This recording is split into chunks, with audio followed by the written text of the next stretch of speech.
mas eu acho que essa apresentação resume aí 20 anos de trabalho. Bom, eu sou o presidente e o fundador da empresa. Né? Essas interações com universidades, alunos, é uma coisa que eu gosto de fazer pessoalmente quando possível.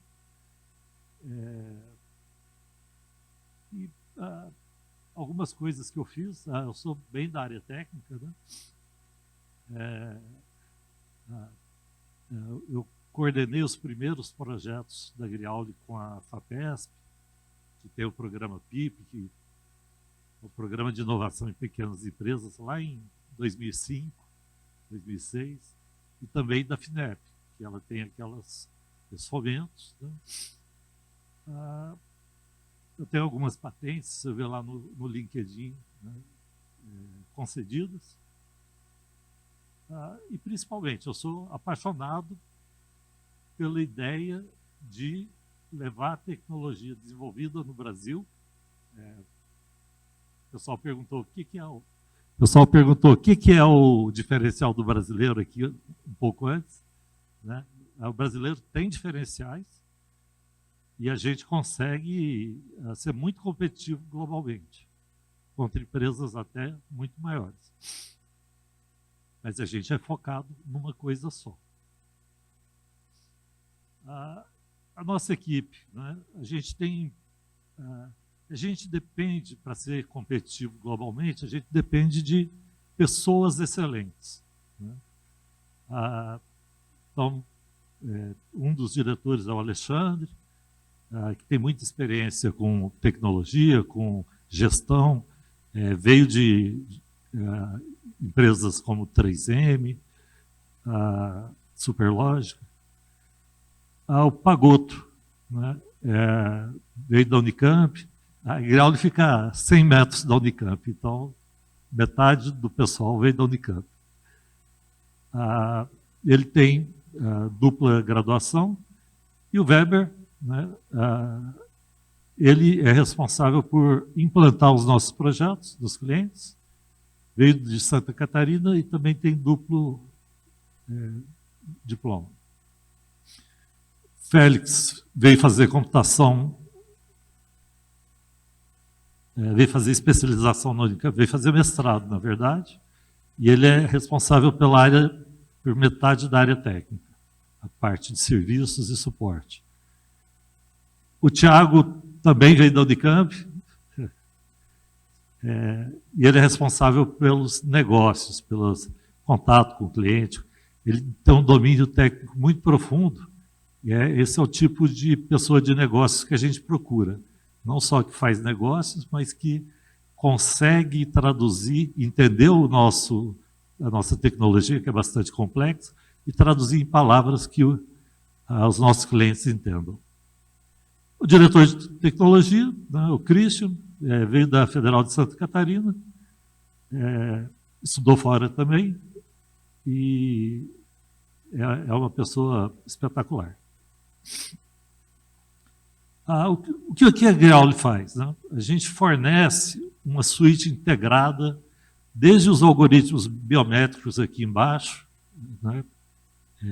São vários, até o middleware, né? E aí você já tem interface gráfica, já tem uma linguagem de mais alto nível, até as aplicações, né? E as possibilidades de integração, customização, tuning do desempenho.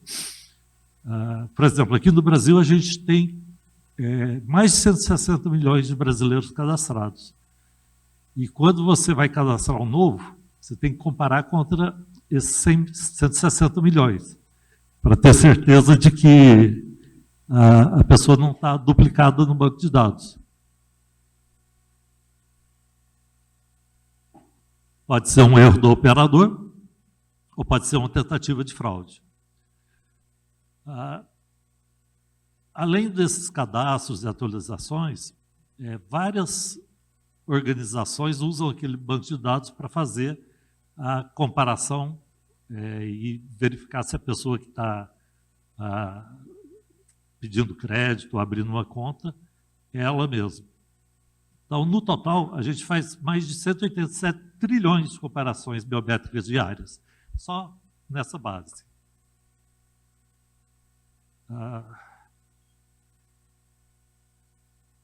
E um ponto que chamou bastante a atenção da imprensa, repercutiu no mundo inteiro, foi a gente ter ganhado o fornecimento de tecnologia biométrica para o Departamento de Defesa dos Estados Unidos. Esse sistema foi implantado no Iraque e no Afeganistão. E foi assim, além da parte tecnológica, né, você tem a parte de línguas, né, teve que traduzir os manuais para 3 línguas diferentes que eles falam. Claro, o árabe primeiro, além do inglês, né, o árabe, e outros menos faladas um pouco, mas muita gente usa a língua oficial do país. Então, isso foi um desafio, porque se traduzir simplesmente é uma coisa, mas tem um jargão da área, tem os termos técnicos. Né? Uma das línguas era pastu.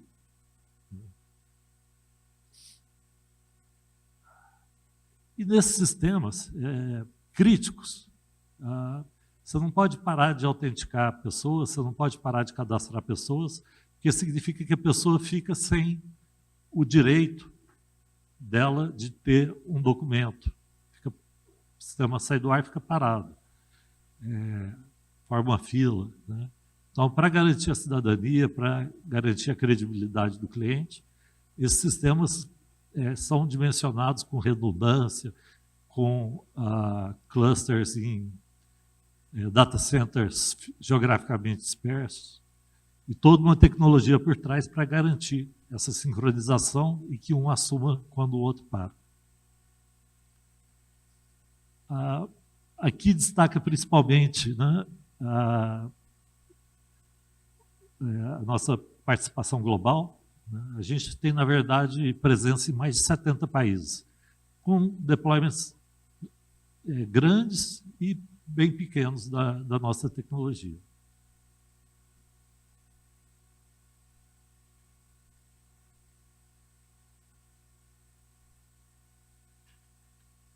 Agora, essa...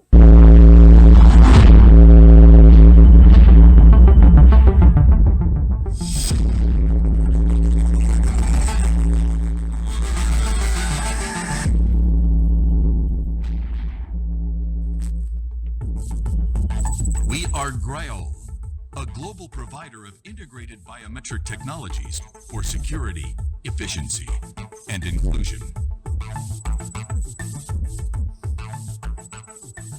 We provide the biometric solution for Brazil's largest identification system, which verifies voter identities and strengthens democracy, with biometric capture in elections, ensuring every citizen exercises their right to vote.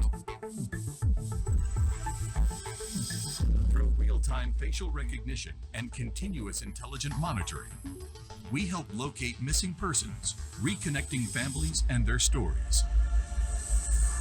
We enable governments to issue identity documents, which are at the root of trust in societal interactions.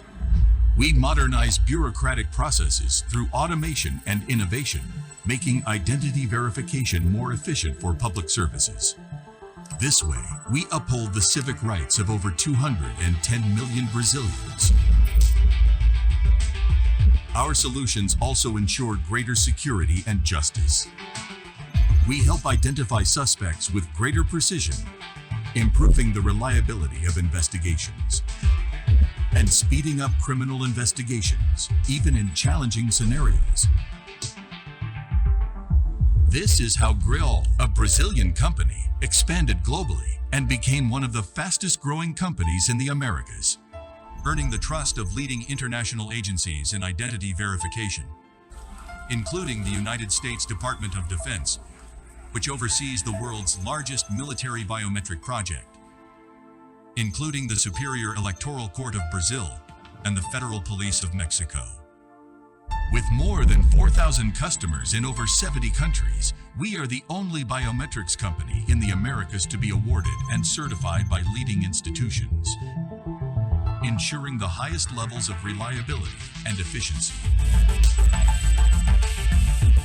Our solutions undergo rigorous validation by independent entities. For nearly 25 years, we have been proud to develop solutions that positively impact lives and contribute to a more secure, fair, and democratic world.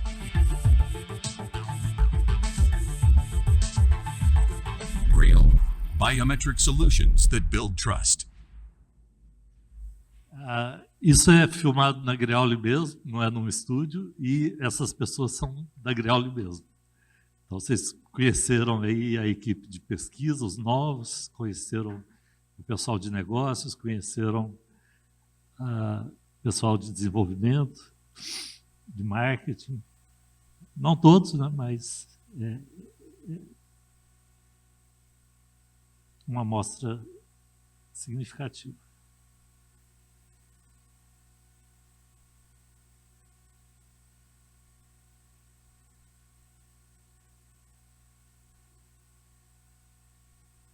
Bom, citando um caso de impacto, né, que está melhorando a vida das pessoas aqui no Brasil, a gente está há 10 anos fornecendo biometria do TSE, já temos 160 milhões de eleitores cadastrados,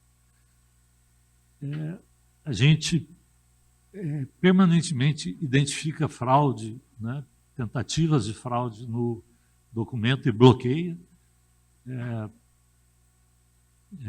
É um número grande, assim, não entendo por que as pessoas ficam fazendo isso.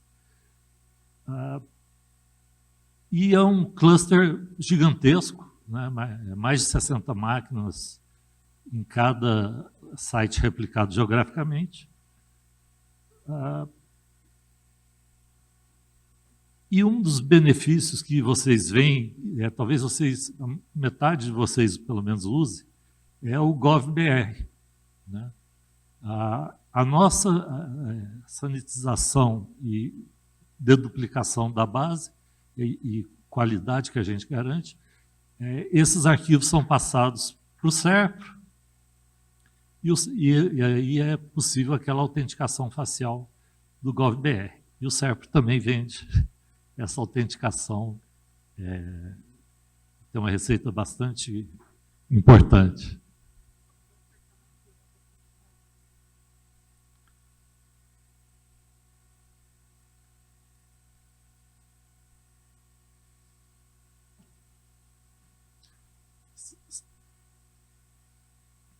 Pronto.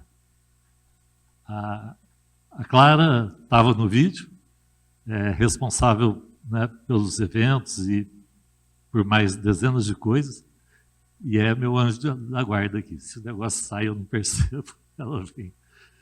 Obrigado, viu, Clara?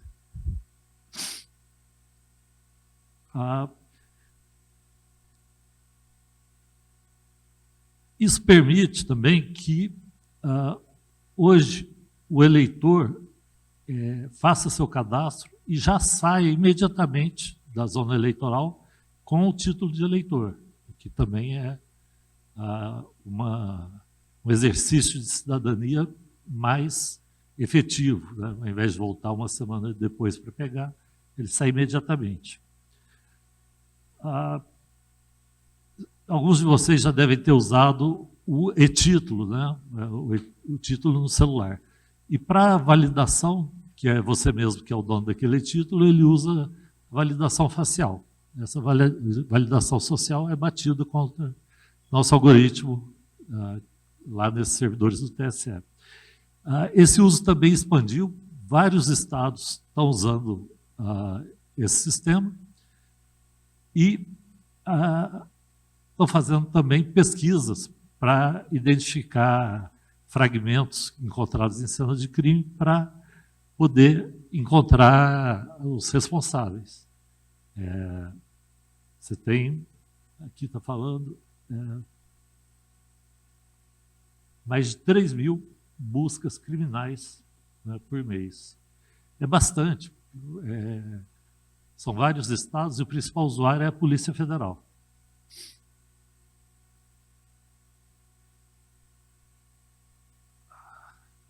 Nessa emissão do e-título, ela tem uma característica singular. Você tem 6 meses para emitir seu e-título, mas todo mundo emite na véspera da eleição. Então, a gente teve que lidar, aqui se eu estou lendo certo, 13 milhões de autenticações em um único dia, né? E como era uma eleição intermediária, né, para a próxima eleição se prevê um pico muito maior. E aqui fala de um dia, mas na verdade, aqui fala de um mês, de outubro, 90% disso aconteceu no dia anterior, nos 2 dias anteriores à eleição. E não no dia inteiro. Um período específico de poucos minutos, depois do almoço ou pelas 9 da manhã. Então, assim, é uma escala massiva que a gente estava preparado para responder, mas se não tivesse previsto, não conseguia. Não conseguia. E essa autenticação do título, ela não é só a verificação da sua face, ela também tem um teste de liveness, para ver se você não está apresentando uma foto de alguém, ao invés da sua cara ou da cara de alguém. Esse também consome tempo e... Felizmente, nosso algoritmo facial, quando foi analisado pelo NIST americano, ele mantém uma lista dos melhores algoritmos faciais, tem mais de 400 empresas, nós ficamos em 6º lugar, né? Ou seja, é igual corrida de 100 metros rasos, né? O primeiro, segundo, terceiro, quinto ali chega quase junto, né? Mas acabamos em 6º. O que eu acho, né, fantástico para o tempo que a gente dedicou, agora continua dedicando também. Além do TSE aqui do Brasil, né, com o mesmo perfil de garantir o acesso garantir o exercício da cidadania, garantir a democracia, garantir a segurança, a gente tem em vários estados toda a infraestrutura biométrica que dá segurança para a emissão da carteira de identidade. Porque se a pessoa emite uma carteira de identidade com outro nome ou em nome de outra pessoa, a segurança, né, ela começa a ruir.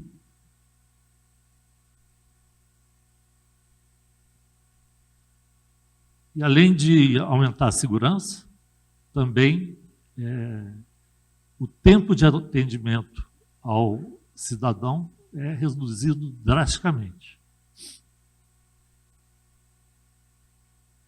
Bom, voltando no DOD, a gente cadastrou cerca de 80 milhões de pessoas,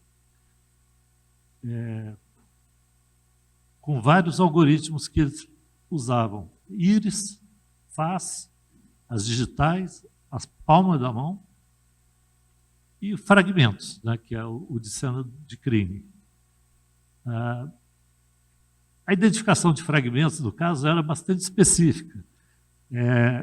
O pessoal da resistência local colocava explosivos acionados por um celular e a hora que passava o caminhão americano, eles detonavam o explosivo. É um negócio extremamente eficiente e difícil de pegar a pessoa que fez, que ela está remota em algum lugar. Com a nossa tecnologia, eles conseguiram, depois do artefato explodir, pegar pedaços do artefato, identificar as impressões digitais e chegar ao autor. Então,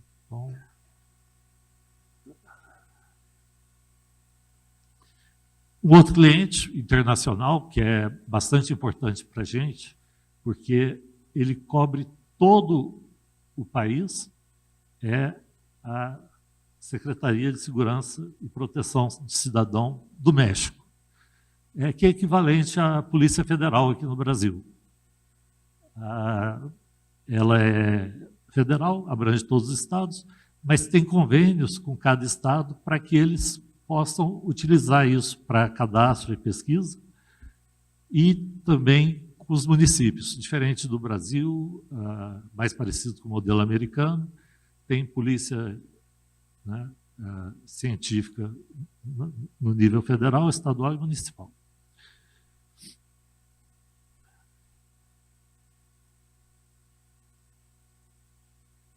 Como são vários estados e municípios, tem mais de 3 mil usuários diariamente acessando o sistema. Rapidinho, algumas manchetes, né, as coisas que chamaram a atenção da imprensa, né, desde o Financial Times, Exame, a própria revista FAPESP, né, que a FAPESP financiou alguns dos nossos projetos, Globo, a gente foi destaque em outra avaliação americana, dessa vez no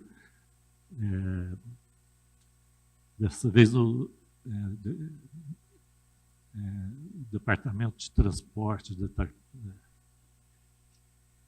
E a Inova, que é a agência de inovação da Unicamp, que chama as empresas oriundas da Unicamp de filhas da Unicamp. Aqui o pessoal focou no Pentágono, né? E aqui focou em alguns crimes de impacto resolvidos aqui no Brasil, né? Então, por exemplo, um corpo que foi encontrado e ninguém sabia de quem era, né? Foi identificado, mas já em estado avançado de decomposição. Cadáver de 40 dias também identificado. Nesses casos, a impressão digital tá bem ruim. E aí eu acrescentei esse de Minas Gerais para contextualizar aqui, que Minas Gerais também usa nosso software.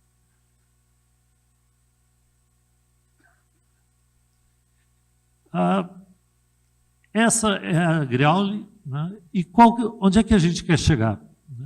A gente se especializou em biometria de larga escala, ou seja, acima de 1 milhão de pessoas, e para 2 mercados, de identidade nacional e segurança pública, né? Como a gente tem um foco laser, né, a gente conseguiu a maioria do mercado aqui no Brasil, conseguiu clientes, né, no mundo inteiro, mas agora a gente quer expandir mais e tornar-se a empresa com maior fatia do mercado global nesses mercados. Você tem uma janela de 5 anos de oportunidade, que é a mudança de tecnologia. As empresas atuais estão sendo compradas, sendo vendidas, fazendo merge, aquisição. Tem uma situação de caos no mercado que a gente está aproveitando para penetrar. E realmente, né, nesses próximos 5 anos, a gente tem a oportunidade de virar o maior player global, dentro da nossa visão de mercado e especialidade. A gente tem as principais certificações internacionais, Estados Unidos, Brasil, Departamento de Defesa.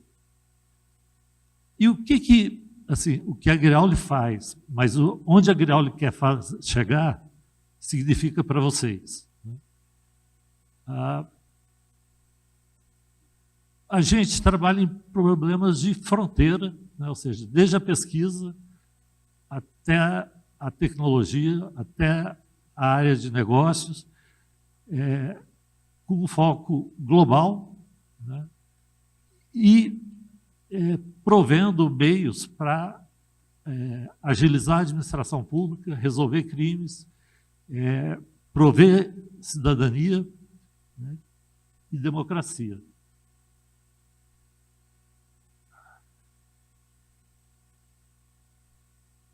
A Grioli é uma empresa de produtos, ela não faz um software para cada cliente. A gente faz uma suíte que envolve componentes, servidores, aplicações, que pode ser integrada por terceiros, mas exatamente o mesmo software que tem no México, tem no Departamento de Defesa e tem no TSE.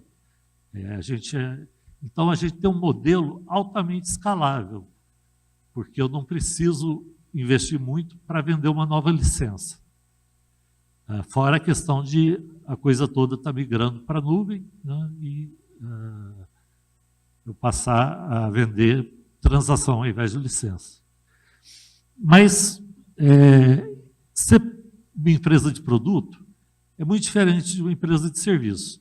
A empresa de serviços é intensiva em pessoal. Ela precisa, às vezes, de 1.000, 10.000 pessoas.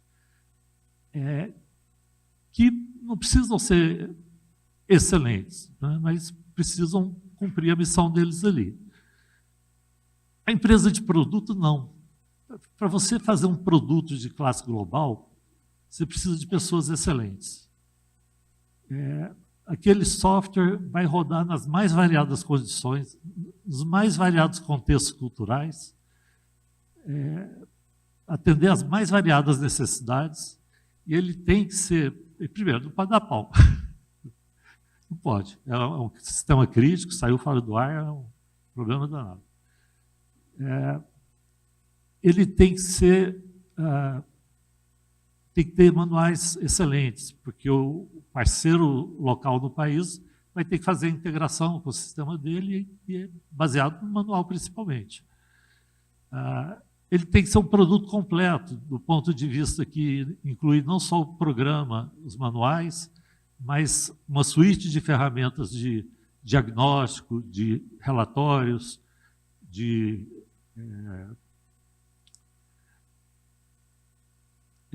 observabilidade, né? Então, um software de prateleira, né, um produto, é um desafio muito maior. E assim, esse especificamente, ele depende de altíssimo desempenho. Então, realmente precisa de gente que consiga pensar de uma forma que garanta o máximo desempenho do sistema, com toda essa complexidade que ele envolve. E o software, ele é desenvolvido na área de tecnologia, mas é a área de negócios que driva esse desenvolvimento. Ela que traz os requisitos, ela que traz, né, que elabora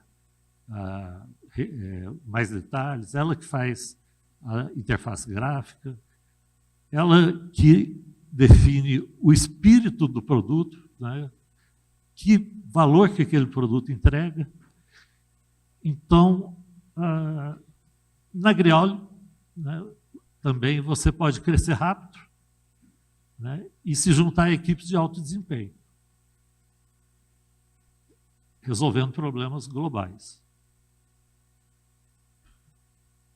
Esses problemas difíceis, né, são interessantes.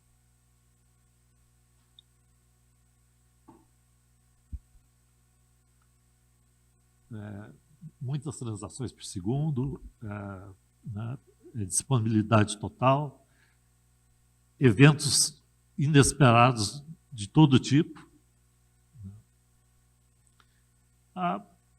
Uma coisa interessante é a gente passou a usar uma stack mais moderna, substituiu-a, passou a usar Go, né, porque existe estrategicamente nos próximos anos uma tendência dos governos, né, e dos clientes passarem isso para a nuvem. Porque quando o número de transações passa de uma média de 10 mil por dia para 6 milhões, né, fica mais fácil escalar na nuvem, e Go sem dúvida, uma das linguagens que, com suporte do Google, que a Google Cloud usa, é uma das linguagens mais eficientes para conseguir fazer esse tipo de software, que é um framework, né? A parte servidor é um framework para outros clientes desenharem as aplicações em cima dele. Sem dúvida, né, a gente suporta vários tipos de biometria, vários tipos de processamento de imagem, né? Tem uma equipe inteira de machine learning. E tem uma infraestrutura de GPU para treinar esses algoritmos rápido. Então, a gente está cada vez mais aumentando, né, o nível de exigência para as contratações. E o que eu queria garantir para vocês é que a gente precisa de ownership, né, padrões profissionais, capacidade de aprender. E agora uma coisa que está se revelando cada vez mais importante, tanto para a área técnica quanto para a área de negócios, é comunicação excepcional. O cara da área técnica, ele vai explicar para os colegas uma coisa que ele está fazendo, ele tem que realmente, né, ser capaz de transmitir isso, seja verbalmente, seja por mensagem, seja por slides, ou tudo ao mesmo tempo, né? E a gente viu que tem pessoas que conseguem ser excelentes desenvolvedores, excelentes arquitetos, excelentes pesquisadores e escrever muito bem. E comunicar muito bem, que inclui escrever. Isso faz a diferença. Isso faz uma diferença muito grande.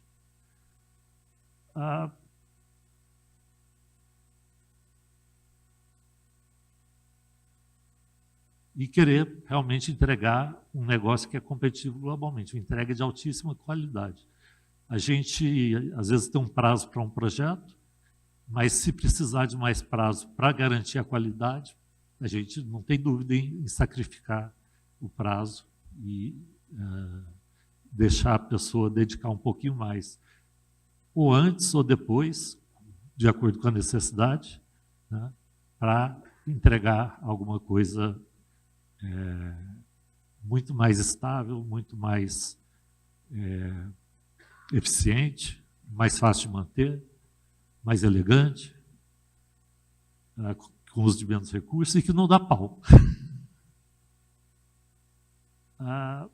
Então,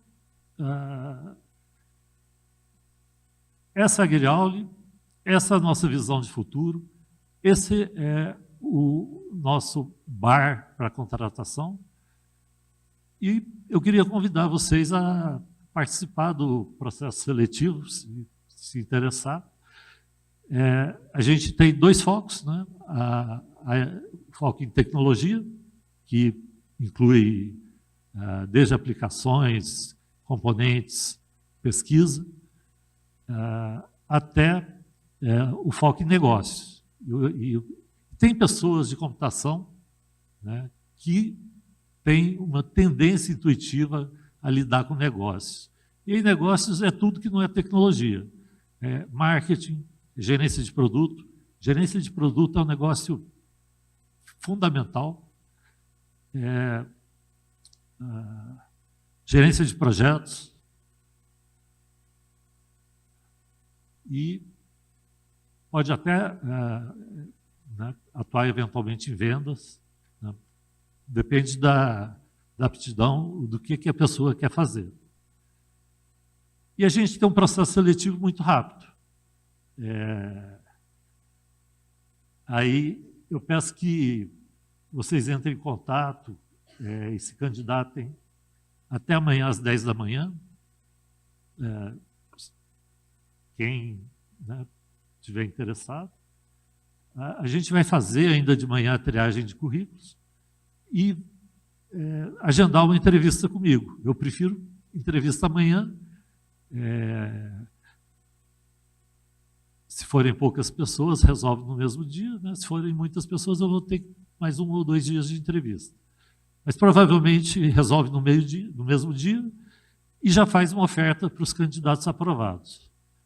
A Agrioli depende de gente excelente, e a Agrioli paga bem acima do valor de mercado. A gente tem que competir com o Google, com a AWS, com a Facebook, até Uber. Então, em termos de salário, a gente é competitivo. Em termos de uma missão de se tornar a maior empresa, a empresa brasileira, maior do mundo, em fornecer tecnologias críticas para países, tanto em desenvolvimento quanto países desenvolvidos, né, é uma coisa que os outros não oferecem, né? As grandes empresas multinacionais trazem tecnologia para cá, desenvolvem alguma coisa, mas as decisões são lá fora. Vocês vão estar junto com os decisores, junto com esse pessoal que eu mostrei nos slides, vão ter acesso a eles, vão estar junto com equipes de altíssimo desempenho, né, pessoal motivado e uma determinação de todo mundo de se virar a empresa líder no nosso mercado.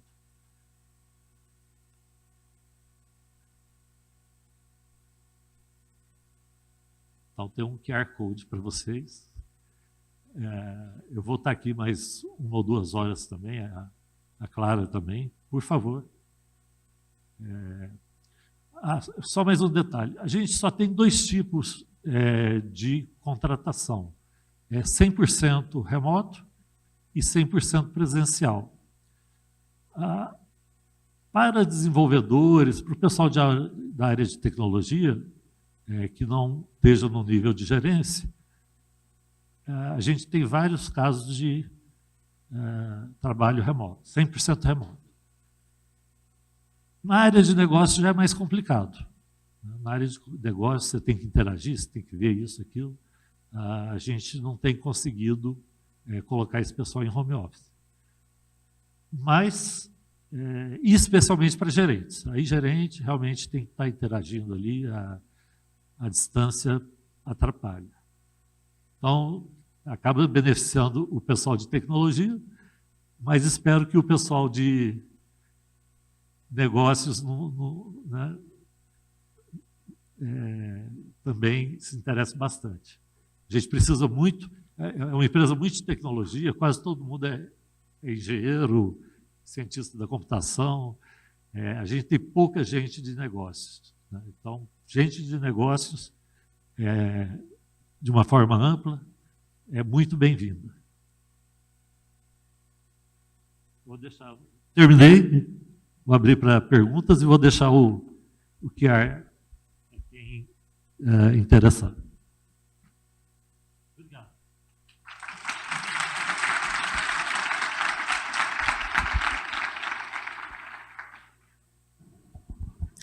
Vamos para as perguntas, né? Como foi o caminho da Agrioli até conquistar a responsabilidade pelo cadastro biométrico dos eleitores no Brasil? Quais foram os principais desafios? No cadastro de eleitores, o principal desafio é o pico, tanto no cadastro eleitoral, que ele fecha 3, 4 meses antes das eleições, e a gente passa a processar um número absurdo de cadastros, quanto a importação da população, dos dados da população dos outros estados. Então, São Paulo mandou 20 milhões de cadastros para o TSE, e ao mesmo tempo que a gente teve que processar os cadastros, pesquisas normais, teve que cadastrar uma dezena de pessoas de São Paulo, Minas Gerais, vários estados. Outro desafio é que 10 anos atrás não era um sistema crítico. Agora não pode parar de jeito nenhum. Então, a gente teve que agregar tecnologias e buscar soluções para garantir a disponibilidade. Na véspera do fim do cadastro eleitoral, se a gente ficar indisponível, vai sair em todos os jornais, vai prejudicar a credibilidade do processo democrático. É a mesma coisa para o título. Então, é um negócio de alta responsabilidade mesmo. Uma falha nossa pode implicar num questionamento da credibilidade do processo inteiro. Para atuar com o Pentágono ou o TSE, é obrigatório disponibilizar o código-fonte para auditoria? Para o Pentágono, não, mas para o TSE, sim. O TSE exige que toda versão que a gente libera, né, entregue também os códigos-fontes. Eles não mexem nos códigos-fontes, eles colocam num cofre, né, mas eles querem garantir. A Griauli desapareceu de hoje para amanhã. A Covid matou todo mundo. Aí eles conseguem manter o sistema minimamente, contratando uma empresa que dê continuidade naqueles códigos-fonte e documentação. Quais as medidas são tomadas para a proteção desses dados biométricos? Quais são os possíveis riscos de terem esses dados vazados? Já aconteceu ataque de hacker? Desculpa, já aconteceu? Um ataque de hacker? No caso do TSE, a gente toma as medidas tradicionais de segurança, mas a gente está dentro da rede segura deles. Então, realmente, quem toma conta da segurança, né, é o TSE, que tem uma equipe fortíssima de segurança, exigente. Para conseguir ter também uma proteção em profundidade, a gente também tem protocolos seguros de comunicação entre os serviços, segurança inclusive com o segundo fator de autenticação na comunicação entre aplicações e servidores, checagem de todos os dados que chegam para ver se estão dentro da faixa esperada, estão consistentes para não ter algum problema de um dado inesperado quebrar o sistema. Assim, em 10 anos nunca tivemos um incidente. Mas ataque já tentaram atacar a rede, com certeza, né? Com certeza, com certeza. O TSE é bem visado. Uhum. O que acha do sistema de monitoramento Smart Sampa, implementado na cidade de São Paulo? Sistema de monitoramento e Sampa. Smart Sampa, implementado na cidade de São Paulo. Para monitoramento por câmera da população, né? Uhum. É assim, uma das coisas que a gente investe, a gente tem vários convênios de pesquisa e cooperação com vários departamentos da Unicamp. Tanto para pesquisa, processamento de imagens, machine learning, quanto um específico para ética, viés social, viés ética, viés étnico e viés de gênero. E também recomendações éticas para o uso do sistema, que a gente fornece e treina o usuário, o cliente, né, para adotar aquelas medidas. O sucesso dessa pesquisa foi que a gente conseguiu, todo algoritmo de face, ele tem um viés, né, geralmente viés racial e viés de gênero. A gente conseguiu zerar isso. Ainda não está em produção, né, mas pesquisa terminou o trabalho e entregou 0 viés de qualquer coisa, gênero e etnia. Isso foi, a gente se preocupa com isso e isso foi realmente uma vitória, né? As pesquisas são feitas em conjunto pela equipe da Griauli e pela equipe do professor específico da Unicamp. As recomendações éticas para o uso do sistema também são um sucesso. O que acontece muito desses sistemas de vigilância é identificar a pessoa errada como um criminoso, e aí, normalmente por causa do viés, e prender essa pessoa errada. Isso é terrível, né? Isso é terrível. Eu acho também excessivo você ter, acho que, 100 mil câmeras numa cidade, é o Big Brother isso, né? No nosso caso, tradicionalmente, a maior parte da aplicação é realmente para cadastrar a pessoa, tira a foto dela e põe na carteira de identidade, usa para garantir que ela não está duplicada na base, e só isso.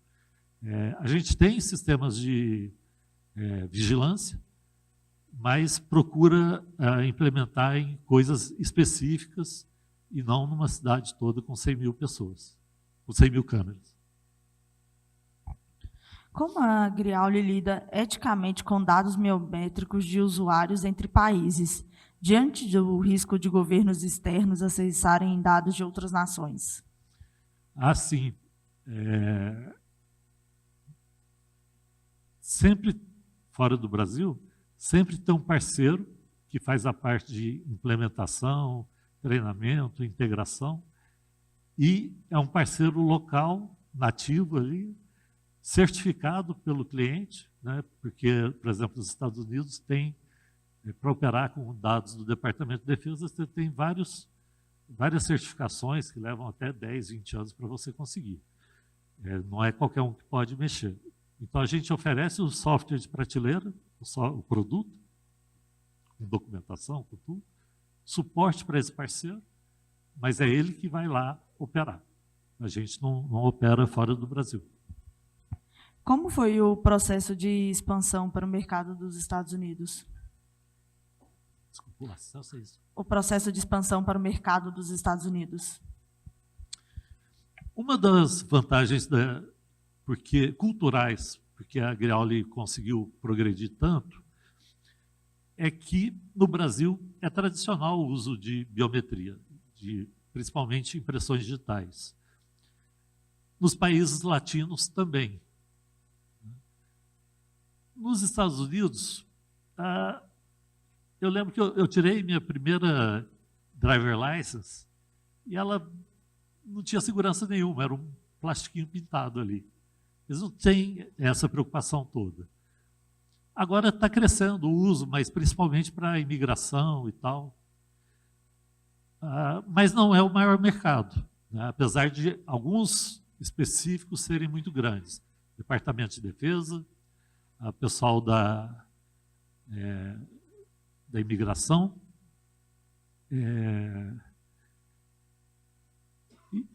e tem o do FBI. Né? O FBI, inclusive o escritório da Griauli nos Estados Unidos fica do lado do FBI, porque a gente está de olho neles o tempo todo. A tendência maior do mercado expandir está nos países da Ásia, né, e a região ali do Pacífico. O mercado na Europa também é pequeno, porque assim, a quantidade de pessoas pequenas, enquanto os asiáticos e o Pacífico ali tem países com 1 bilhão, 500 milhões, né? E a gente é muito competitivo quanto mais pessoas tem que ter na base. A eficiência se mostra realmente depois de 1 milhão de pessoas, e com 500 milhões de pessoas é matadora. Como a IA está inserida no trabalho dentro da empresa e em seus produtos? Como que a IA está cercando? Está inserida no trabalho dentro da empresa e em seus produtos. É assim, o que a gente fazia 15 anos atrás com processamento de imagens, com Fourier, com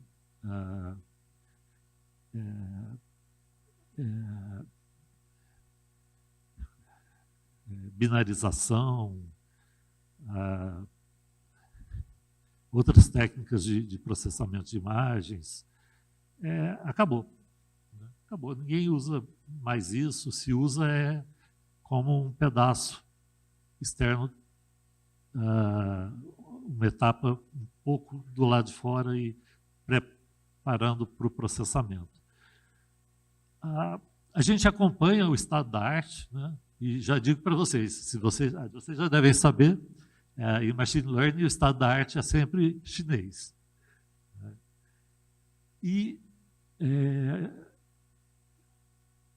realmente, depois que a gente passou a usar, há muitos anos atrás, modelos de IA, teve um desempenho incrível, um aumento de desempenho incrível na qualidade, né, do reconhecimento, na detecção de imagens, praticamente em tudo que a nossa equipe de pesquisa faz. E assim, muitos deles estão fazendo ainda o doutorado, mas sempre na área de IA. A gente tem um programa que o professor seleciona o aluno para mestrado, doutorado, pós-doutorado, o que for, e a Griauli dá a bolsa. A gente paga um pouquinho mais que a FAPESP, e não tem a complexidade burocrática da FAPESP. Isso tem tido muito sucesso em atrair alunos excepcionais e dando para eles espaço para progredir em titulação e acadêmica. No CIBGRAPH passado, o melhor paper, né, ganhou um prêmio, né, foi de um pesquisador nosso. Agora a gente está indo para o Japão, vai ter o maior evento, acho que é da I3E, sobre biometria global, né, com temas muito interessantes e tudo. A gente está patrocinando o evento, vão nossos pesquisadores e já escreveram 2 papers para serem apresentados. Então, esse vínculo acadêmico nosso é muito forte. Se não fosse a proximidade com a universidade e o vínculo acadêmico e os problemas interessantes que a gente tem, a gente não teria ido a lugar nenhum. A parceria com a universidade foi fundamental. Inclusive, a Griauli nasceu, né, na incubadora da Unicamp. Então, aproveitando esse gancho, né, para a última pergunta, quais as características uma pessoa com um nível profissional de excelência deve ter, segundo a Griauli, e como desenvolver essas características? É perceptível, assim, por qualidades naturais da pessoa, né, ela assumir responsabilidade, ela querer entregar um negócio perfeito, que nunca é perfeito, mas tenta, da natureza dela. A Griauli é gerida por confiança. A gente não faz microgerenciamento, o que você fez hoje, tal. Te dou uma missão e te dou 90 dias, se for o caso, e daqui 90 dias eu volto. Então, a gente não tem como gerir pessoas que precisam ser geridas. O que faz sucesso na Griauli são pessoas que, dado o escopo, dado o prazo, elas saem do outro lado com aquilo.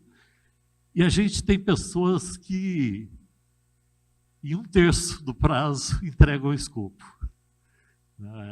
Tem pelo menos 2 exemplos desses, e assim, com perfeição. É possível, e por acaso essas pessoas também comunicam muito bem. Uma delas é que escreveu o paper vencedor do CIBGRAPH.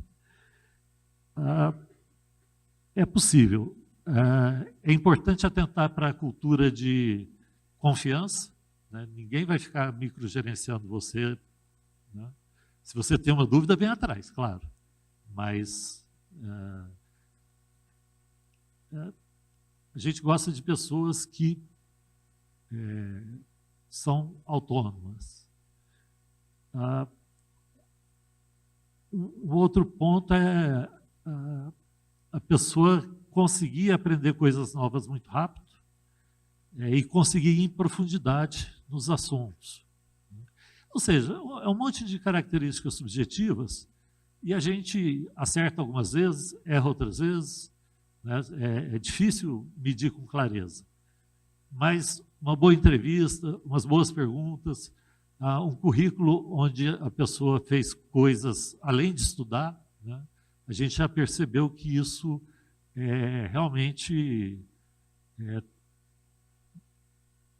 dá uma probabilidade maior da pessoa ser mais adequada. E a preocupação com ética, a preocupação, né, com... Agora, Griauli não é perfeita, vocês vão encontrar código bagunçado, com bug, né?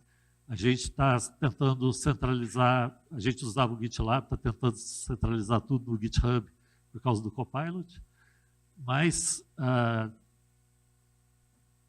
gente quer chegar à perfeição, né? Mas vamos dizer que a gente está a 60%. Então, assim, a frustração de encontrar algum código bagunçado, algum código que não foi, né, revisado, e documentação. Por isso que eu insisto na pessoa que tem facilidade de comunicação. A documentação técnica dos produtos é responsabilidade da área de tecnologia e a documentação de usuário dos produtos é responsabilidade da área de produtos. Então, a gente precisa, nos dois, de gente que se comunique muito bem, seja didática e consiga transmitir ideias complexas para pessoas leigas entenderem facilmente. É isso, muito obrigada. Mais uma salva de palmas para o palestrante, por favor. Obrigado, é um prazer estar aqui com vocês.